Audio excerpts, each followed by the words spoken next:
Do you remember the breakfasts your grandparents ate? The ones we forgot? Those mornings began with butter, hot pans, and coffee filling the air.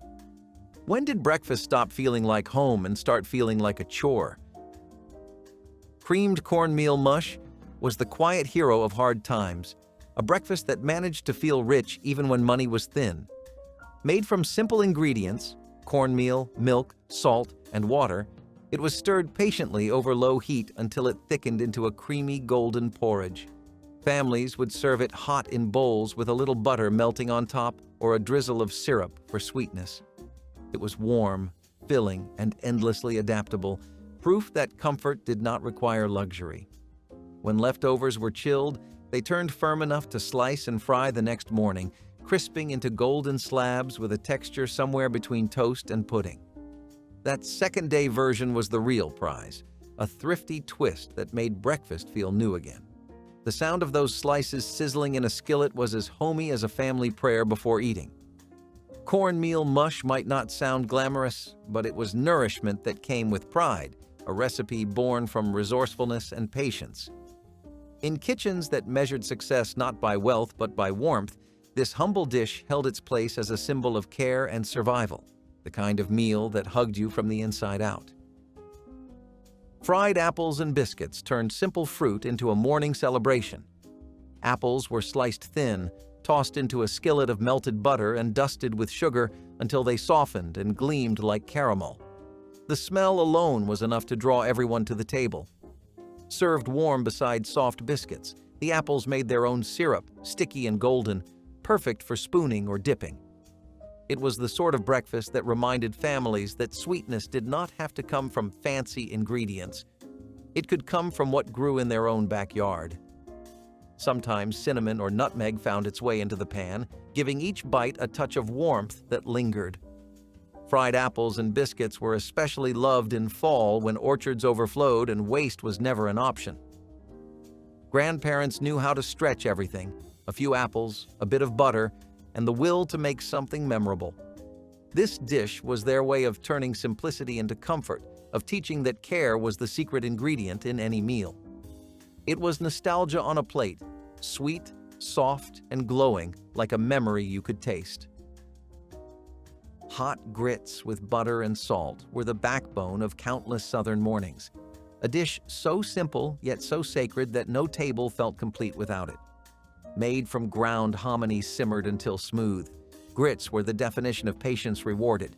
They needed time, stirring, and a steady hand to reach the perfect texture.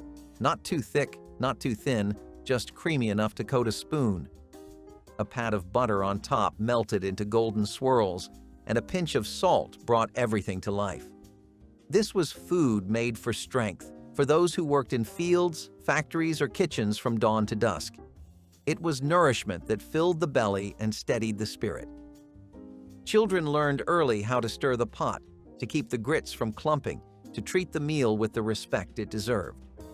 Some added milk, some cheese, some even sugar, but pure grits with butter and salt needed nothing more. It was more than breakfast. It was a ritual of care and endurance. In a world that moved fast, this bowl forced you to slow down and savor the quiet. Molasses on hot biscuits was the taste of sweetness earned through patience. When sugar was expensive or hard to find, molasses filled the gap, dark, thick, and full of depth. Hot biscuits came out of the oven steaming, split open by hand, and dripping with butter before a spoonful of molasses turned them into something heavenly. The syrup pooled and soaked into the soft crumb, leaving behind a shine that caught the morning light. It was sticky on the fingers, rich on the tongue, and comforting in a way only handmade food can be. For many, it was the only sweet treat of the day, but that never made it ordinary. The flavor was bold, smoky, and deep. A reminder of cane fields, wood stoves, and family hands passing down recipes without a word written. Molasses on biscuits was the kind of breakfast that could make even the hardest morning feel gentle again. In the simplest kitchens, where nothing was wasted and every crumb mattered, this pairing stood as a small luxury, proof that joy could come from the humblest of ingredients. Fried bologna sandwiches were born from necessity. but remembered for love. Thick slices of bologna hit a hot skillet and curled at the edges, sizzling in their own fat until browned and crisp. A fried egg or a slice of cheese might join the sandwich if luck allowed, but even plain, it was perfection.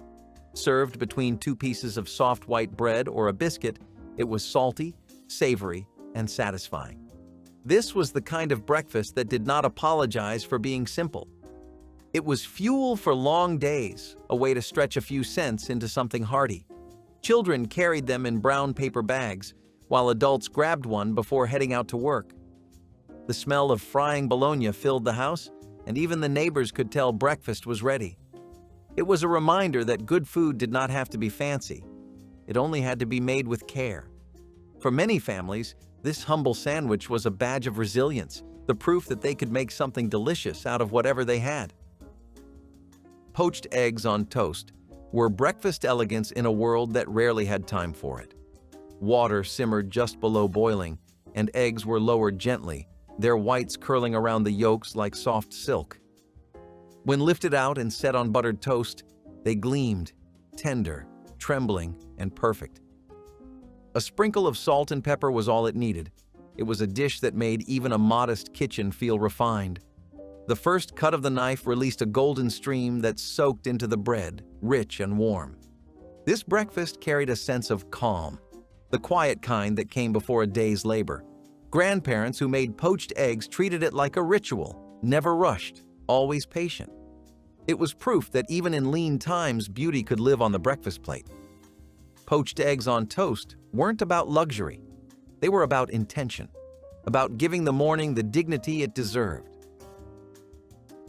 Fried cornmeal cakes were the working man's pancakes, crisp at the edges, tender in the middle, and made from the same cornmeal that showed up at every Southern table.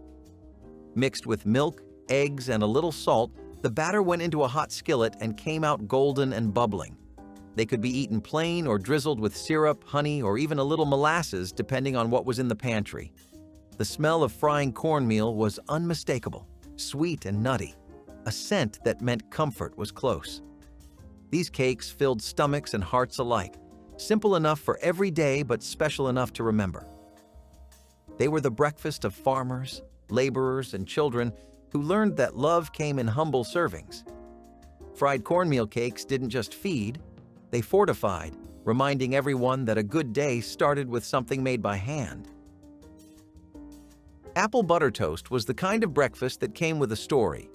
Thick, spiced apple butter spread over warm toast turned ordinary mornings into something memorable. The butter's deep brown color came from hours of slow cooking.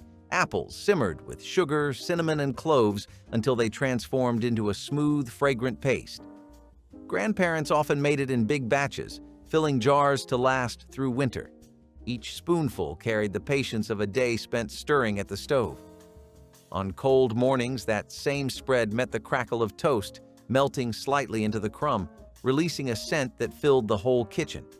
It was sweet but grounded, rich but not heavy, the taste of comfort that lasted long after the meal was done. Apple butter toast wasn't about extravagance. It was about preservation, tradition, and the art of making something beautiful from what you grew. Homemade buttermilk pancakes were a weekend ritual that stretched across generations. Before box mixes, families mixed their own batter: flour, eggs, buttermilk, and a pinch of soda for lift. The griddle hissed as each ladleful hit the heat, bubbling and browning into golden perfection. They came off in stacks, soft in the center, crisp at the edges, ready for butter and syrup or sometimes just sugar sprinkled on top. Buttermilk gave them their signature tang, the secret that made them taste like home. Mothers and grandmothers flipped them by instinct, never measuring, always knowing by sight when they were done. These pancakes were meant to be shared, piled high in the middle of the table for everyone to grab. They were a reminder that joy could come cheap, that breakfast could be a celebration all on its own. In a world before hurry, this was how mornings were meant to feel. Oatmeal with brown sugar and cream was the quiet comfort of a cold morning, a dish that asked for nothing but gave everything. Rolled oats simmered slowly until soft, the steam fogging up windows and waking up sleepy kitchens.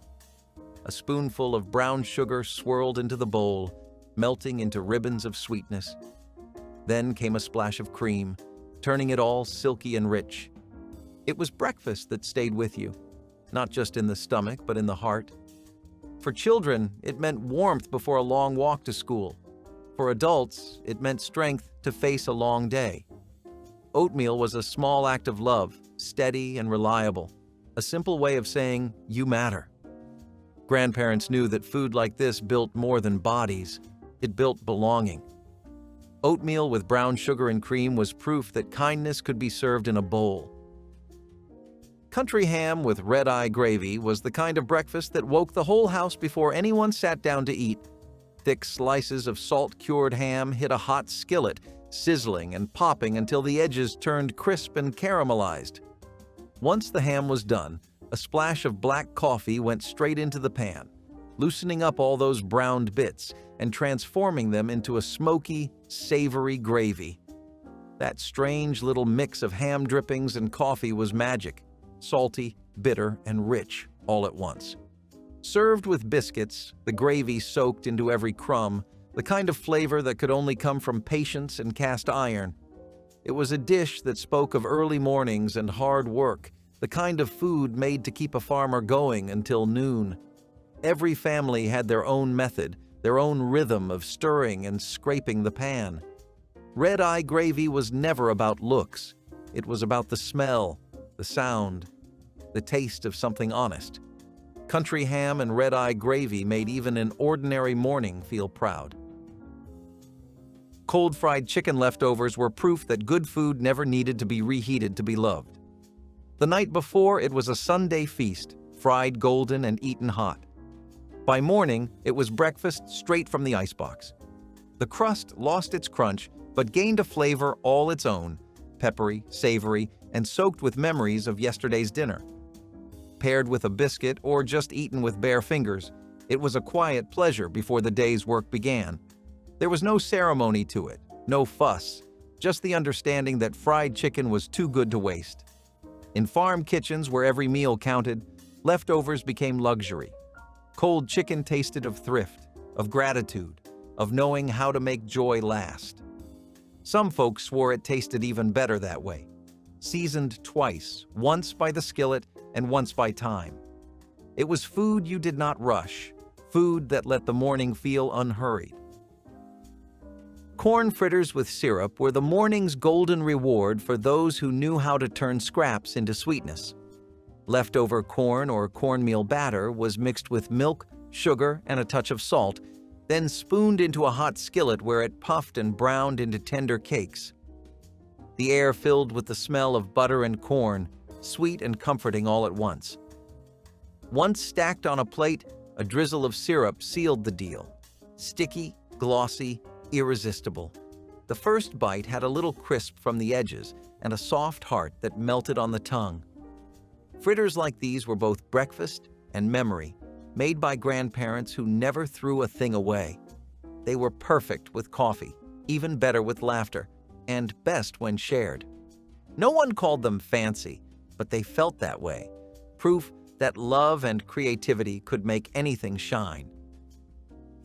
Fried potatoes and onions, or home fries as many called them, were the true breakfast of yesterday's leftovers. Cold potatoes from dinner were sliced thin and tossed in a skillet with sizzling butter or lard. Onions followed, their sweetness blooming as they browned. The two cooked together until the edges crisped and the smell filled the kitchen with comfort.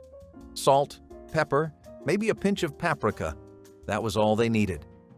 Each forkful was smoky and soft, full of the flavor that only time and care could give. It was food for early risers and late sleepers alike, eaten from chipped plates at wooden tables. Home fries were the definition of resourcefulness. Nothing wasted. Everything transformed. Served with eggs or just on their own, they carried the quiet satisfaction of a meal made from yesterday's effort. In the hum of the morning, that skillet was both memory and promise. Scrapple was the breakfast that turned thrift into art.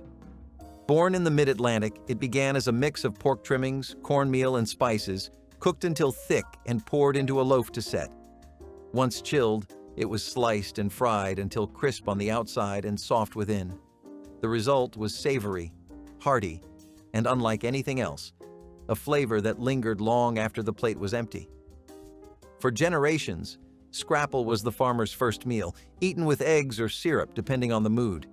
It carried the spirit of practicality, nothing wasted, everything used. What began as a way to stretch ingredients became a tradition, one that still lives on in diners and family kitchens. Scrapple was breakfast for people who worked hard and appreciated the simple genius of turning leftovers into something extraordinary. It was humble, yes, but it was also pride in edible form. Homemade cinnamon toast was every child's morning dream and every parent's quiet triumph. Slices of bread toasted just enough to hold melted butter, then sprinkled with sugar and cinnamon that caramelized into a golden crust. It was a small act of sweetness that made even the coldest mornings feel kind. No store-bought cereal or packaged pastry could compete with the smell that drifted through the kitchen, warm, sugary, and safe. The toast was crisp at the edges, soft in the middle, and perfect with a glass of milk or a mug of coffee. It was simplicity that never got old, a memory baked right into the morning. For children, it was love in edible form. For parents, it was the easiest way to say, "You're cared for." Homemade cinnamon toast proved that sometimes all happiness needed was butter, sugar, and a little attention. Biscuits and sausage gravy were the heart and soul of country breakfasts. Flaky biscuits baked fresh, split open, and drenched in a thick, peppery gravy made from sausage drippings, flour, and milk. The smell alone could wake the whole house. It was a meal that filled the stomach and soothed the spirit, one that required no fancy tools, only time and care. The gravy clung to every crumb, rich and savory, while the biscuits absorbed just enough to stay soft. This was the food of hospitality, the dish you made when guests came or when you simply wanted to treat your own family right. Every cook had their secret: more pepper, a touch of butter, maybe a pinch of sage. But no matter how it was made, it always meant comfort. Biscuits and sausage gravy were the definition of generosity served hot. Coffee and sugar cookies might sound like dessert, but to grandparents, it was breakfast worth rising early for. The coffee was strong and dark, the kind brewed in enamel pots that never left the stove. The cookies were soft or crisp, depending on the household, often flavored with a hint of vanilla or nutmeg. Dipped into the steaming cup, they softened just enough to melt in your mouth. It was a quiet morning ritual, not rushed, not fancy, but full of grace. Adults called it a quick bite. Children called it heaven. There was something timeless about it, the sweetness balancing the bitterness, the warmth balancing the chill of dawn. For many, this pairing was not indulgence, it was peace. Coffee and sugar cookies were the kind of breakfast that taught you to slow down, to savor, and to start the day grateful. Cornbread and buttermilk in a bowl was breakfast in its purest, humblest form. Yesterday's cornbread, crumbled and covered with cold buttermilk, became something both refreshing and filling. The texture was soft, yet hearty, the tang of buttermilk cutting through the sweetness of the corn. It was eaten straight from the bowl, sometimes with a spoon, sometimes with a piece of bread to scoop it up. To some, it was comfort food. To others, it was necessity. But for everyone who grew up with it, it was memory of grandparents who never wasted a crumb and knew how to make even the plainest food taste right. It was a dish that belonged to no one and everyone at once, simple enough to make but impossible to forget. Cornbread and buttermilk was proof that contentment could live in a single bowl. Grapefruit with sugar and a broiled topping was the picture of mid-century sophistication, elegant yet born of practicality. Halved grapefruit was sprinkled with sugar and broiled just long enough for the top to bubble and brown, creating a caramelized glaze that softened the tartness beneath. Served in its own rind with a little spoon, it looked like something from a hotel breakfast tray. Housewives loved it because it felt fancy but cost almost nothing. The heat mellowed the fruit, making it warm and fragrant, the sugar turning into a crisp, golden shell. It was light, refreshing, and surprisingly indulgent for something so simple. For a generation discovering convenience and presentation, this dish was breakfast theater. grapefruit with sugar was more than fruit. It was optimism, the taste of a new kind of morning when simplicity could still feel special. Some families added a drizzle of honey or a sprinkle of cinnamon for extra warmth, while others topped it with a cherry for flair. It became a symbol of modern homemaking, polished, easy, and delightful to the eye.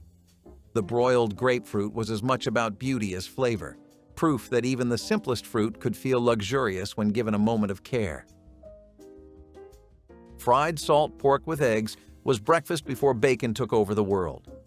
Thick slabs of cured pork belly hit a cast-iron skillet and began to sizzle, releasing a fragrance that woke the whole house. The fat crisped into edges that crackled with salt and flavor, while the drippings in the pan turned liquid gold. Into that same pan went the eggs, frying in the rendered fat until the whites blistered and the yolks gleamed. It was salty, rich, and comforting, the kind of breakfast that stayed with you through a day of hard labor. No one worried about cholesterol or calories back then. Food like this was about survival, satisfaction, and a little morning joy. Fried salt pork was poor man's bacon, but it never tasted like second best. Served with biscuits or grits, it brought warmth and strength to the table. It was a breakfast that said, "You'll make it through today." The smell lingered long after breakfast ended, clinging to aprons and walls like a memory of comfort. Sometimes a drizzle of blackstrap molasses or a spoon of apple butter cut through the salt, turning it into something almost sweet. Every bite carried the weight of hard work and the warmth of home, a reminder that strength could start from the simplest pan. Homemade doughnuts were a labor of love long before convenience ever came in a box. Families mixed flour, eggs, milk, and a little sugar by hand, rolling the dough on floured tables before cutting perfect rings. The oil had to be just right, hot enough to bubble but not burn, and the kitchen filled with the smell of sweetness meeting heat. Each doughnut puffed up golden and soft, kissed with crispness at the edges. Once drained, they were rolled in sugar or dipped in glaze, still warm and tender. Children waited eagerly, dusting their fingers in sugar while stealing the first taste. These weren't store-bought treats. They were handmade rewards, crafted slowly on quiet mornings. A batch of doughnuts meant love, celebration, or simply the joy of having enough ingredients to spare. They were simple yet sacred, proof that happiness could be fried and shared. Some cooks made holes into tiny donut balls, frying them as munchkins before the name ever existed. Others flavored the dough with nutmeg or a splash of buttermilk for tang. The smell of homemade doughnuts lingered like a song through the house, reminding everyone that effort and sweetness often went hand in hand. Rice pudding for breakfast was what happened when thrift met tenderness. Leftover rice was never wasted. It was reborn in a pot of milk, sugar, and cinnamon, simmered until thick and creamy. The scent filled the house, sweet and comforting, wrapping around sleepy mornings like a hug.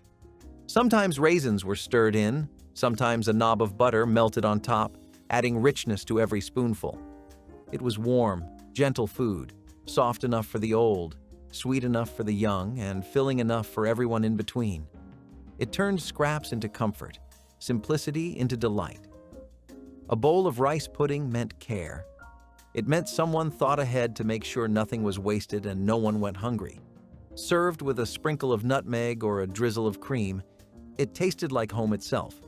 Some families made it thin, like porridge, while others baked it into custard, letting the top brown just slightly. Every spoonful carried the quiet reassurance that even the plainest ingredients could become something memorable. It was proof that love could be stirred, not spoken, and that warmth often came in the simplest bowl. Cornmeal mush with maple syrup was proof that humble food could still feel like luxury. The cornmeal simmered low and slow until thick, its subtle sweetness waiting beneath the surface. Poured into bowls, it became creamy comfort. Chilled overnight and fried, it became something new. Either way, a drizzle of maple syrup transformed it completely, golden, fragrant, and warm. It was the taste of patience rewarded, of kitchens that made the most out of little. Grandparents ate it without complaint. Children learned to love it without realizing it was born from necessity. The syrup soaked into every bite, blending with the corn's earthiness until it became something deeply satisfying. In hard times, it was survival. In better ones, it was nostalgia. Cornmeal mush reminded families that gratitude could be sweet, especially when poured warm from a jug and shared around the table. Some cooks stirred in butter or milk to make it richer, while others poured it into loaf pans and sliced it for frying the next day. It was a dish that shifted effortlessly between breakfast and supper, proof that versatility was the heart of thrift. The sound of it frying in a skillet, the scent of corn and syrup mingling in the air, it all spoke of comfort. Cornmeal mush was a quiet triumph, a reminder that even the plainest ingredients could carry grace. Sausage patties with fried apples made mornings feel rich, even when the pantry was bare. The sausage sizzled in a skillet, its fat spitting softly, while the kitchen filled with the smell of spice and salt. Apples, sliced thin, were dropped into the same pan afterward, soaking up the drippings until their edges caramelized. The result was a perfect balance of flavors: smoky meat and sweet fruit, savory and soft. Served side by side, they made an unlikely pair that just worked. The meal was hearty, comforting, and practical. 2 ingredients stretched to feed many. It was the kind of breakfast that fueled both body and heart, reminding families that creativity was the secret to good cooking. Every bite told a story of resourcefulness, of turning what you had into something worth remembering. Sometimes a touch of cinnamon or brown sugar was added to the apples, the sweetness blending with the sausage's spice to make every forkful unforgettable. It was a dish that filled bellies and lifted moods, proof that food didn't need luxury to feel abundant.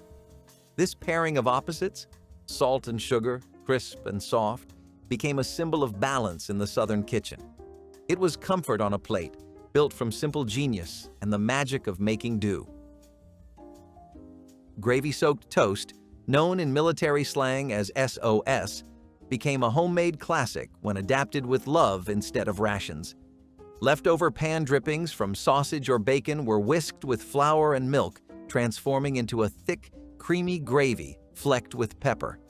Instead of plain white bread, home cooks used toast made fresh that morning, letting it soak up the savory richness.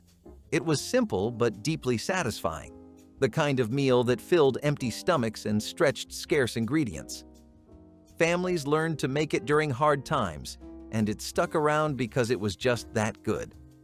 The combination of soft bread and velvety gravy made even an ordinary morning feel generous. Gravy-soaked toast was more than frugality. It was comfort made from care.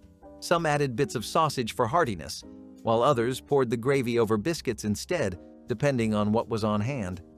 It became a breakfast of survival and pride, the kind of food that tasted better than it had any right to. The aroma of sizzling drippings and toasting bread brought life to quiet mornings, reminding everyone that simple food done right could feed more than hunger. Gravy-soaked toast was an act of everyday kindness, a gesture that said, "We have enough, and we'll share it." Peach preserves on hot biscuits was sunshine captured in a jar. Ripe peaches cooked down with sugar until golden and thick, the scent filling the kitchen like summer itself. Spread onto a steaming biscuit straight from the oven, the preserves melted into the crumb, seeping sweetness into every bite. It was sticky, messy, and utterly perfect. Grandmothers kept shelves lined with jars, each one a memory of fruit picked by hand and simmered slow. Those preserves were more than food. They were love saved for later, waiting for a cold morning to brighten. A biscuit topped with peach preserves was more than breakfast. It was a reminder that summer could be tasted even in the heart of winter. Families gathered around the table as the golden syrup dripped from fingers and laughter filled the air. Some added a pat of butter before spreading the preserves, letting the heat make everything glossy and rich. Every jar represented care, the patience to peel, stir, and seal by hand. The first taste always brought back long afternoons of harvest, of baskets heavy with peaches and sunlight. Peach preserves on biscuits were a bridge between seasons, a bite of warmth that carried through the year. Eggs baked in cream, or shirred eggs as cookbooks once called them, were the forgotten elegance of the breakfast table. cracked into small dishes, each egg was topped with cream, a dab of butter, and a sprinkle of salt and pepper before baking just until set. The result was delicate, whites soft and silky, yolks golden and rich.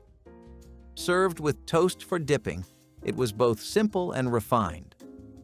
This was the breakfast of quiet mornings, of people who believed beauty belonged in every meal.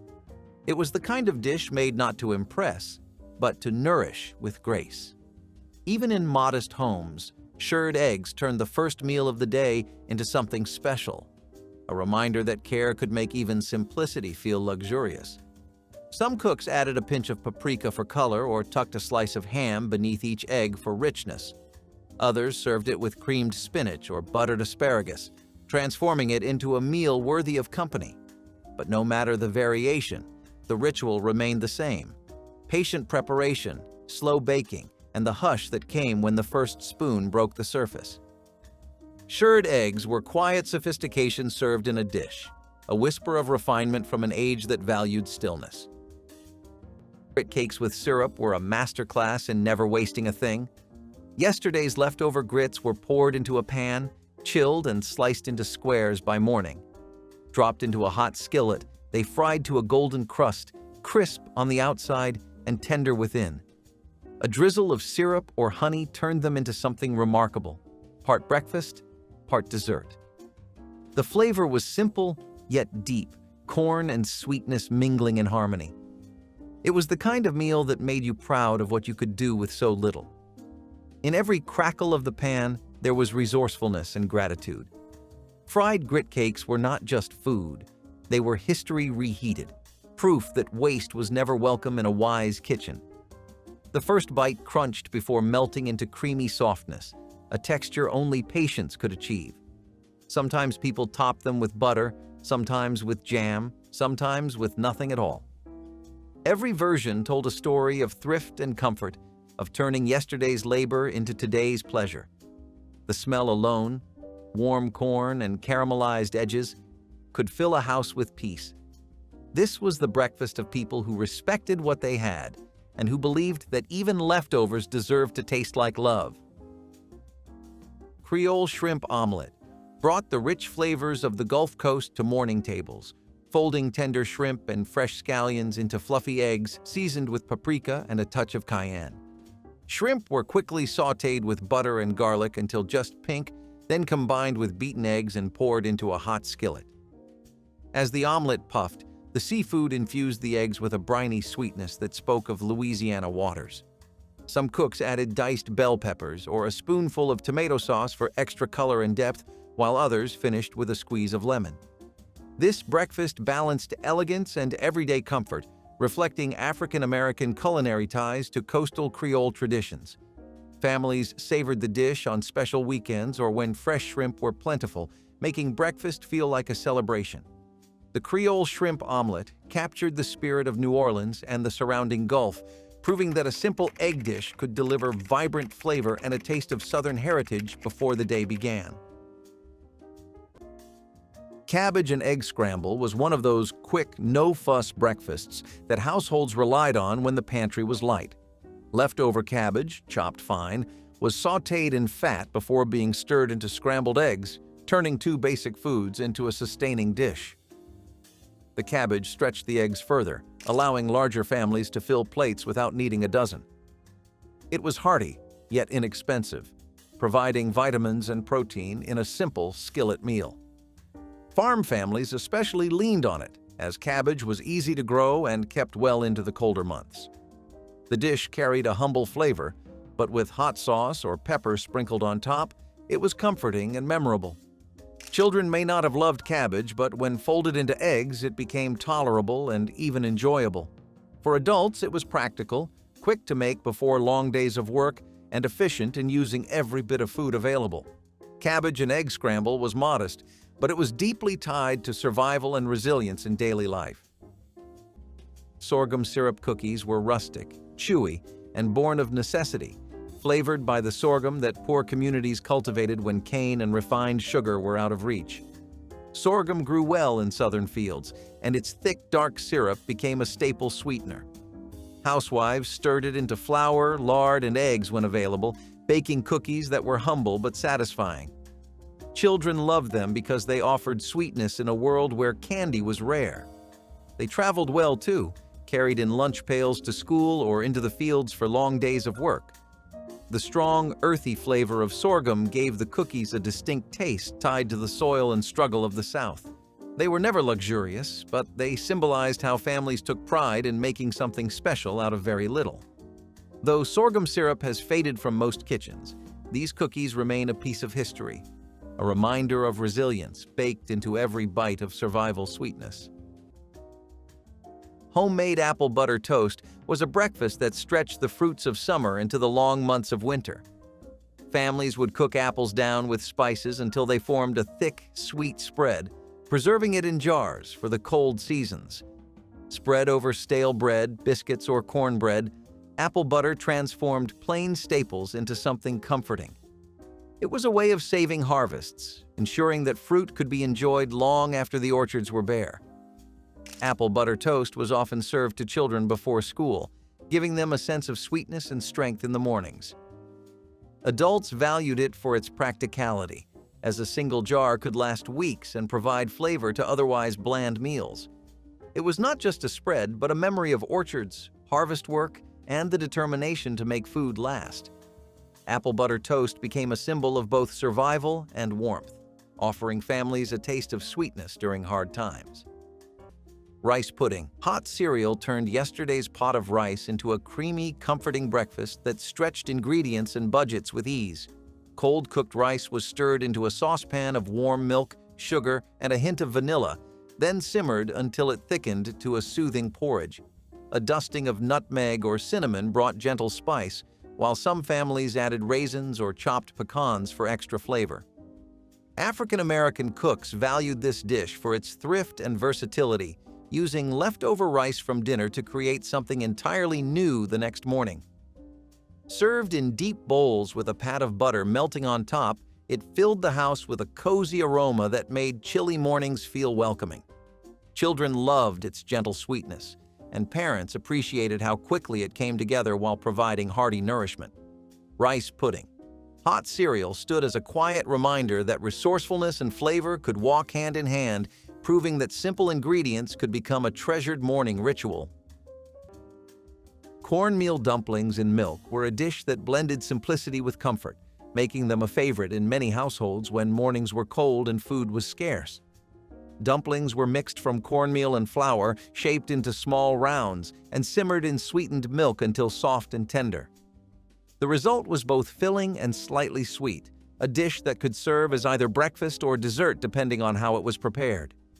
For families with children, it was often given in the morning to ensure they had energy for school.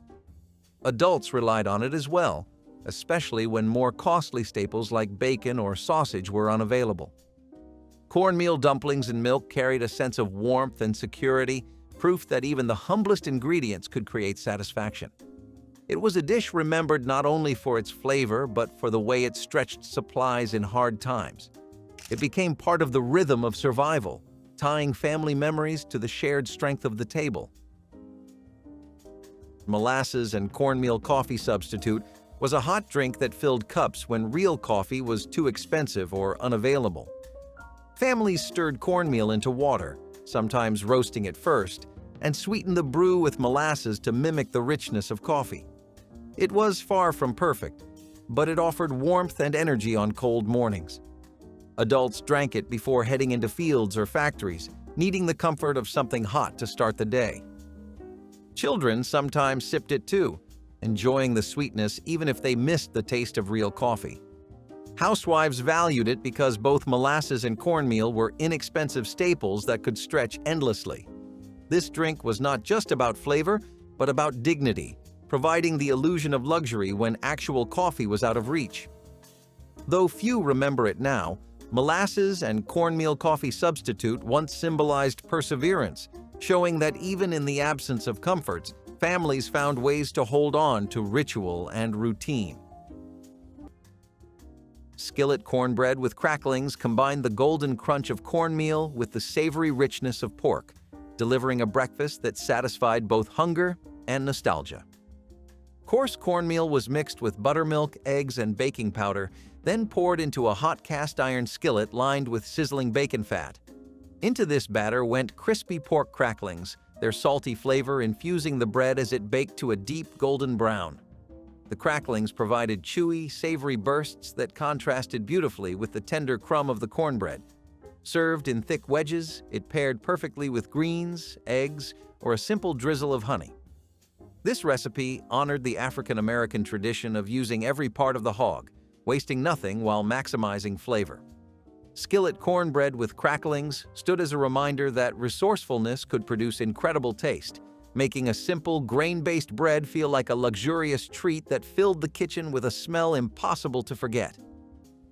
Scalded cornmeal porridge was one of the simplest breakfasts, but it was dependable and nourishing in every season. Cornmeal was whisked into boiling water, then enriched with a splash of milk if available, turning into a smooth, hot cereal. It was plain but filling, eaten with a little molasses, sugar, or even just salt depending on what a family had. Children grew up with bowls of it before heading to school, and adults leaned on it for early morning labor. The dish carried an earthy flavor that became familiar, tied to the smell of steaming pots in family kitchens. It was cheap to prepare and stretched far, making it a perfect meal during lean years. Scalded cornmeal porridge was proof that even the most basic ingredients could sustain life when nothing else was available. It became one of those dishes remembered with both fondness and respect, a reminder of perseverance and the strength found in simple foods. Chitlins, or chitterlings as they were known in many southern kitchens, were the ultimate dish of necessity, made from pig intestines that others would throw away. Families cleaned them carefully, boiling them for hours until tender, often seasoning with onions, peppers, or vinegar. The smell was strong and sometimes overwhelming, but the dish filled hungry stomachs and kept nothing from being wasted. For many, chitlins were tied to hog-killing time, when every scrap of the animal had to be put to use. Children might not have loved the taste, yet they learned early that survival meant eating what was available, not what was preferred. On special occasions, chitlins also became a dish of celebration, showing how resilience could transform scraps into tradition. They embodied endurance in the harsh years of the Jim Crow South, when resourcefulness was as important as flavor. Though not as common now, chitlins stand as a cultural marker, a food that carried both struggle and survival in every bite. Red-eye ham and coffee gravy provided a bold, bracing start to the morning with a flavor that lingered long after breakfast was done. Thick slices of country-cured ham were seared in a heavy skillet until their edges browned and their fat rendered into a savory base. Into that sizzling pan went black coffee, which deglazed the salty bits and created a thin, smoky gravy. The sharp bitterness of coffee balanced the ham's rich saltiness, producing a sauce both surprising and addictive.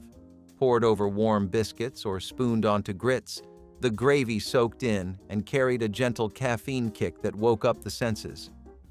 Families across the South prized this dish for its simplicity and strength, a reminder of farm mornings when nothing went to waste. Red-eye ham and coffee gravy reflected the ingenuity of African-American cooks who transformed pantry basics into something unforgettable, a breakfast that spoke of resilience and tradition with every deep, savory bite. Stewed prunes with grits might sound plain today, but it was a dish that kept households nourished and children strong. Prunes were affordable, dried, and easy to store, making them a reliable sweetener when sugar was limited. Simmered until soft and paired with steaming bowls of grits, they turned into a balanced meal of fiber, sweetness, and filling grains.